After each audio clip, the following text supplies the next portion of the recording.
In this series, lowimpact.org and the Open Credit Network talks with people working to build a mutually owned, democratic, decentralised economy that builds community and doesn't destroy nature. We want to increase collaboration to bring about system change. Find links to the sites mentioned in the videos in the description below. Join the conversation by liking, commenting and subscribing to our channel. Okay, so I want to come on to your experience of the Open Credit Network. Yeah. I know you've registered Fanfield Farm in the directory. Yeah, absolutely. You've upgraded to become a trading member, and you've done a trade. Yes. In fact, you've traded with us. Yes. You bought an online course, solar electricity. I guess that's you're gonna be off grid and have solar panels there. Yeah, we've got a fantastic system, and I just wanted to know exactly how it works. And so the course that's on Lily is fantastic. And so, yeah, no, it's great. It's great. It's really good information on there. So, yeah, I traded for that. Really, it was really great. Yeah, so it was the course is £30. So within the mutual credit scheme, it was 30 units. So your account has gone 30 units into debit, and our account has gone 30 units into credits, and so we can use that credit to spend somewhere else. And so, have you? How was the experience for you? How was it? Was it difficult? Was it easy? Was it interesting? How was it for you? It was ever so easy. The actual trade was fantastically easy. At first, I didn't quite understand the value of a credit, so to speak, but that was quickly cleared up by yourself. And it's very simple. 30 credits was sort of the cost of the course, which was £30, and that was ever so good. The joining was ever so easy, and the upgrading was as well. So it was really great, and it's I think it's a fantastic project to not only be a part of, but that's running anyway. Because if we have things that we can trade, I'd love to go back to that. I'd love to go back to that old time where it's not just about handing over our plastic fivers now or plastic tenors. Yeah. It's about trading what we have. And the idea of, even if you mention that at a market in the high street, the idea of trading something is just baffling to anyone now, who's sort of under the age of 30, certainly under the age of 20. That idea is not ever been a thing, has it? But the idea of everyone calls us Tom and Barbara from The Good Life, the great BBC series, and they ran their, I know it's fictional, but their entire life they would go and swap 3 eggs for the newspaper or something, and that idea, but on a bigger scale, and certainly digitally, is fantastic. I have to just explain to people that you don't need to swap things in the Open Credit Network. With mutual credit, you get credit or debit in your account depending on whether you sell or buy. And then you can use that credit to buy anything else from anybody else in the system. You don't need to find somebody who's got what you want and who wants what you've got. You don't have to do that. And which breaks down a big barrier, I think, because most people would say, oh, I don't know what I've got that you might want, and that would break down a trade in the old conventional way, but this doesn't. So have you added all your details to the directory? I have, but I'd like to almost, I mean, it's probably a bigger conversation, but as a farm, we may not have necessarily something that someone across the world might necessarily want, but we do have a marketing business which we run on the side, so that might be able to offer more to the network. So I think I could add those details in. I'll come on to that in a minute. I'll come on to your suppliers and your customers in a minute. So yeah, I mean, I think that there are lots of positive things happening in the world. You know, moving the world in a different kind of direction. I don't think any of it's going to work within the current money system. I think the current money system will just suck wealth out of communities all over the world. And of course, as the money comes into existence, it's I think more and more people are coming to understand this now as well. That money is created by banks giving loans. So almost all money comes into existence as debt with interest attached, and that sort of forces the economy to speed up and grow, and stimulates more and more consumption. And it's all just completely based on nonsense. It's just wrong. Well, the fact that really, and it was probably 10, 15 years ago, I heard a fact that sort of made me really think about that and understand that, was that there isn't actually enough, if you just look at the United Kingdom, there isn't enough cold hard cash by even a tiny amount. It's not even close to the amount of money that is written down on spreadsheets or loans or bank statements. There isn't even a fraction of cold hard cash that equates to that. So when you look at it from that point of view, you can really understand that it has been created by banks. It's just dots on spreadsheets that sort of say whether we're wealthy or not. And the fact that then sort of translates to our position in society is a really sort of sad affair, and it will topple, like you say, it will topple a lot of projects or community sort of projects in the future if we're not careful. Yeah. I think. What do you think of the website and the directory and the sign up process? And I've got a feeling that we might need to somehow make it much clearer what mutual credit is and how it works. It's I'm steeped in it now, so for me it's obvious. But then I realise when I start talking to people that it's not obvious. But yeah, we need to explain it more clearly, I think. Yeah, and I think that the easiest way to explain something is with sort of videos, and the best websites that take people through a difficult concept, or a concept that isn't necessarily difficult, is the wrong word, but a concept that isn't necessarily normal in most people's lives, has just really simple step-by-step, almost what I call toddler-proof or hand-holding explainer videos that take you through, and I think that would add to it. As for the website, I just think that something that sort of, what I missed from the website was something telling me why this was in existence. I mean, it's a fantastic idea, but it doesn't give you the sort of background sort of niceties of why this is coming in and what good this will have for the world. And I think that sort of angle will bring more people in. And we've seen that with a lot of projects going on this year already. I think you're right. I'm going to suggest something to the team about highlighting the benefits more at the top of the homepage and having a link to something like an explainer video. Or, I mean, I think the Sardex experience. There's a group in Sardinia, started in 2009. Just after the crash, nobody's got any money, so that's the ideal time to start a mutual credit scheme. You've got no money, so what? You can still trade if you've got skills and products, and you can still trade. So they're now trading. They're doing 43 million euros worth of trade a year. Last year, the year before, 2018. Wow, 43 million euros worth of trade. So, and that's just on Sardinia, and it's growing constantly. So, I think once people get the hang of it, and it starts to snowball, I think the potential is absolutely huge. Yeah, definitely. Well, I think that if you said to anyone, do you want to spend money on this item, or do you want to trade something you've got in abundance, then it's a no-brainer. And we're seeing that if you look at the transactional sort of money for something that you already have that is spare thing. You look at Facebook's marketplace, for example. I mean, I think it's soon going to outrun selling things on eBay very quickly. Very, very quickly. And so people are getting in their heads that they can, with the things they already have, they can make money from them.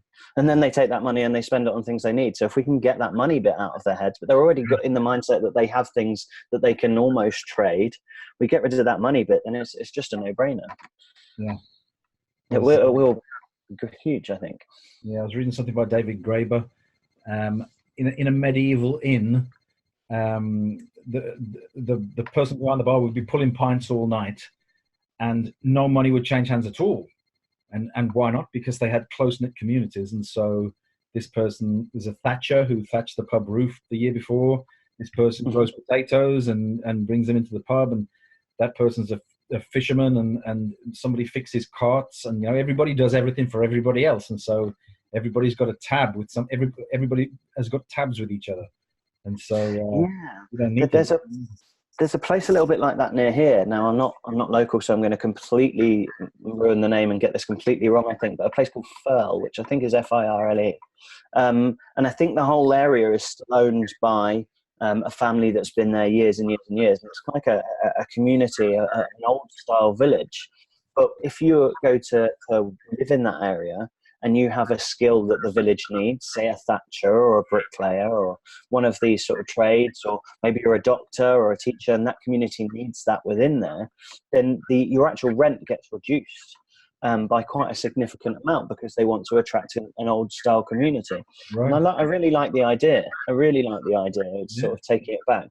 I don't like the idea that someone might not be allowed in because they're not one of those trades, or sorry, we've already got a painter. So I think that might throw up some problems. But I like the idea that a community sort of trades in that way, like an old medieval inn. Yeah. In that we've all got something to bring to the table. Let's all sort of bring it to the table without needing it all to be a currency transaction. That's very interesting. So, so we want to help build little ecosystems of businesses that can trade with each other like that, and trade with each other regularly. So, and other businesses can join in too. But we're looking to build little networks. So, so who are your main suppliers? Our main suppliers here on the farm, or yeah. Well, your other business, I guess, as well. Yeah, so I mean, the people that provide us services, so to speak. I mean, and the farm is very new and setting up. So I mean, there'll be the sort of inputs of people that we purchase compost from, and we've just outlaid for polytunnels. Those sorts of inputs would probably be our suppliers. Certainly seeds. Will be a huge one on the farm. You got any regular suppliers? At this point, probably the digger company. I keep breaking their diggers and hiring off of, but no. I mean, on the other side, our other company, things like our hosting for our websites, hosting for podcasts, regular sort of editors that we use, and those sorts of things. They're suppliers that supply services to us on a monthly basis, and so there would be a large amount of those, and certainly ones that would trade as well. I think web hosting is. I think that's available on the Open Credit Network. I think there are people who are offering that. Fantastic! And I think when you log in now with the new directory, it tells you that, because you've put your offers and your wants into the directory, so it matches your wants with somebody else's offers and says, oh, by the way, do you realize that somebody is offering this thing that you want? So you've got to log in and have a look. And and I think I'll have to regularly update what I want. I think it would be an important thing for users, because I think at the time I joined because I knew your involvement with low impact living, and at the time I think I put courses down as something I wanted, and that's still a part of what I want. But like I say, the other company will certainly be looking for hosting packages, and we'll, as on the farm, be looking for other things. So I think updating those is going to be really important. So how did you find out about the Open Credit Network in the first place? It was through the LC, actually. I think you had a conversation with one of the board members, Sonia, and she said that this is here. Oh, I thought it was the link to low impact living, and that's what found it. But then, like you say, I filled every detail in I could, because I think it's a great thing. And like I say, I should go and update what we can offer so that we can trade a lot more. Here's a question then. Do you think you have a relationship with any of your suppliers to the point where you could go and have a chat with them and say, have a look at this. Would you like to join this directory? Because it's free leads after all. You never have to trade on there if you don't want to, but you can just go into this directory and you can get free leads. People can contact you themselves, or you can look what people are looking for and you can contact them directly. It's a no-brainer, really. Once you start to realize that you can trade, you can buy things from your suppliers even if you have no money, and your customers can buy from you even if they have no money, and there's no interest attached to this at all. when the penny drops, I think, you know. Yeah, I mean, I can think of plenty. I can think of plenty. I mean, even to some of them, they're not necessarily suppliers for us or support. I suppose they are, but freelance staff that we have, video editors, podcast editors, those sorts of things. I mean, they would be fantastic on the network, because I'm sure plenty of people will be looking for that kind of service, and they will always have something they want to get as well. Do you have the kind of relationship with them where you can have those discussions? Yeah, well, yeah, absolutely, and I certainly will. It's a really good idea. Okay. Yeah, fantastic. Yeah, I promise. We're thinking of producing some materials for businesses in the directory to sort of maybe think about how they can approach, and maybe, you know, a flyer to give people. Yeah. I think that would be a great idea. I think another point that would really attract people in is almost a supplier or a member, whatever they're called, spotlight. So just say like a 2, 3, 5 minute video, or even audio clip, or just even a piece saying what they're offering. Because the more, I think that a lot of people will go, well, that's a really good idea that my business can get in leads, but their questions straight after, and you'll probably find that is, oh, but what can I spend that on? And if then they go, oh, it's a really good idea, I can get leads, and then they see a spotlight video or clip or blog on a member that's selling something they want, or, oh yeah, I'll need that in the future, then there's the 2 questions answered for them to sign up.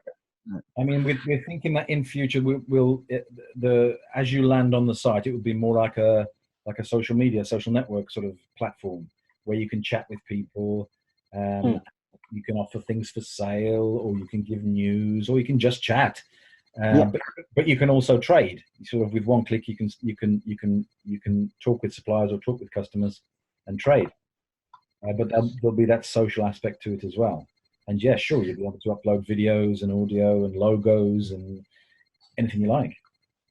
Yeah, that would be fantastic. I think that social element is a big part of it. That's you go back to the medieval tavern part of it, and even here, we got the when we were putting this static caravan on, the delivery company couldn't get it up our dodgily built track, and they just dumped it on a part of the track and said, well, we can't get it round there, you'll need a tractor.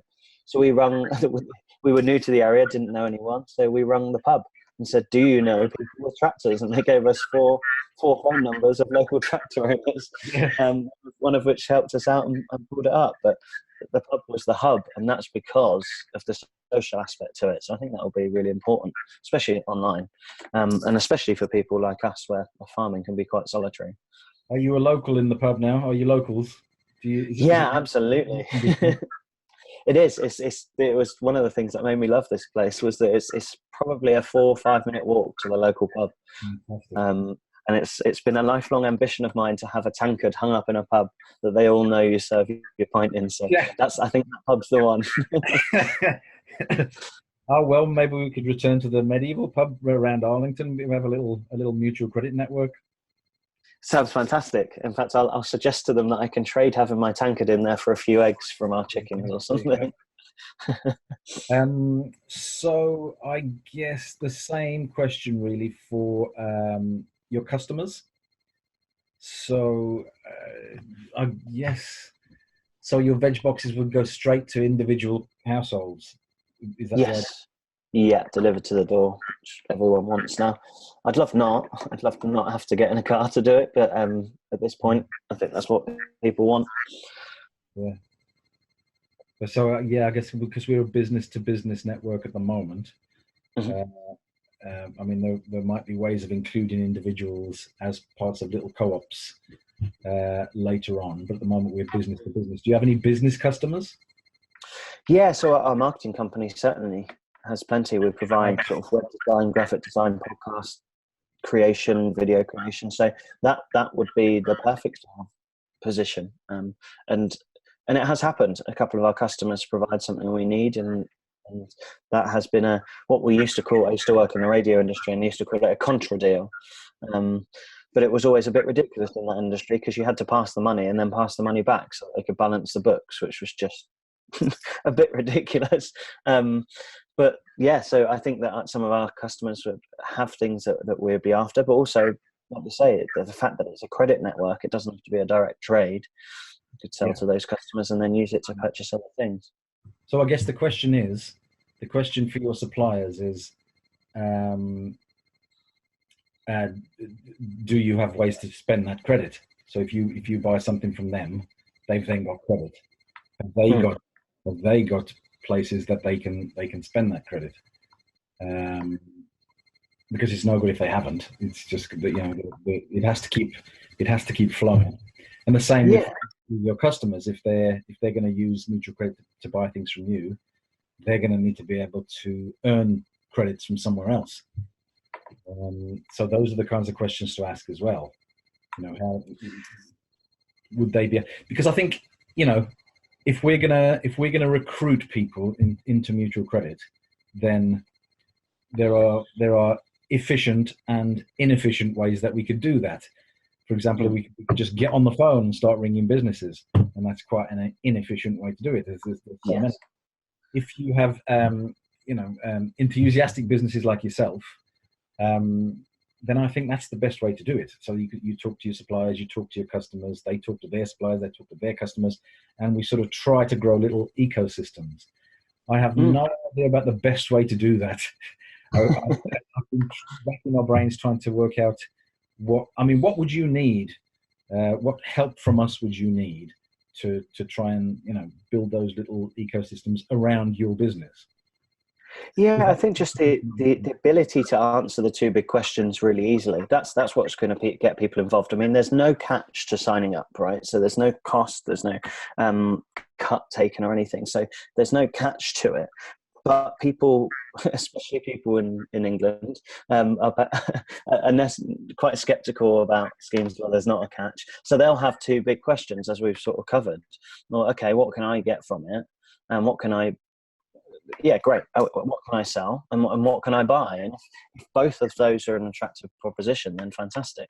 If someone can sell something, but there's no suppliers on there that would interest them or benefit their business or benefit them, then that breaks down. So I think for us to help you get people on board would be, let's get those two questions really simply answered.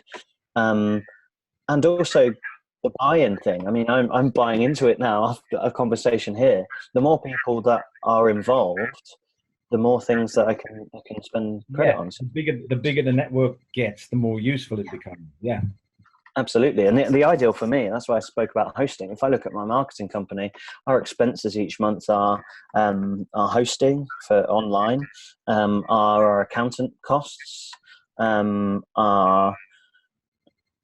they're quite low. So, but accounting costs are sort of marketing budget, so to speak. But if there was an accountant on the network, and if there was, like you say, there is a web hosting company on the network, and there's an accountant as well. We buy some of our accountancy with mutual credit. Perfect. So you could almost run your entire business without spending any cash.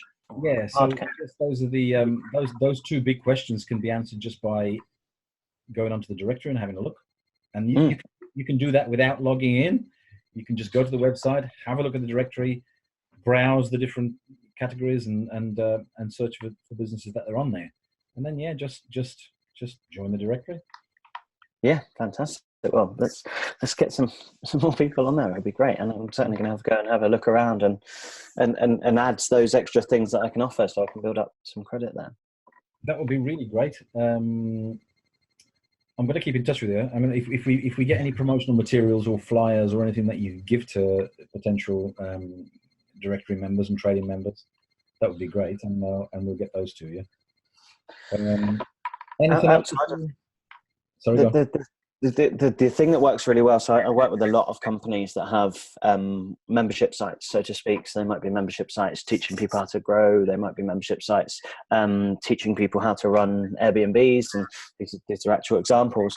And the thing that works really well, I mean, everyone says, how do I get more customers? And the biggest way, as you've hit the nail on the head, is word of mouth. And the best word of mouth is going to be your happy customers that you already have. And so all of these membership sites, the first thing that I always say the best thing to do is set up what we call an affiliate scheme. So in terms of, if that's a membership site, a conventional membership site where someone pays £30 a month actual cash, then if a member gets 5 people in, they get a £5 per member or something like that. So that might be a really, really good way to look at it, a sort of affiliate scheme. If a business brings in 5 new businesses and suppliers and they complete a transaction, then they get 10 credits or something. I don't know. That might be a great way. It just incentivizes people to use their time a little bit rather than it only being based on the buying that I have now. But some people are incentivized in different ways. So that might be a good way to get people that are members and trading members to be a part. That is certainly something we've thought about. Yeah, that's something we're going to be doing. All right, is there anything else that we need to chat about? Anything else that springs to mind? I don't think so, no. But I'll certainly be jumping straight back on when you get the composting toilets course on yeah, that's coming soon.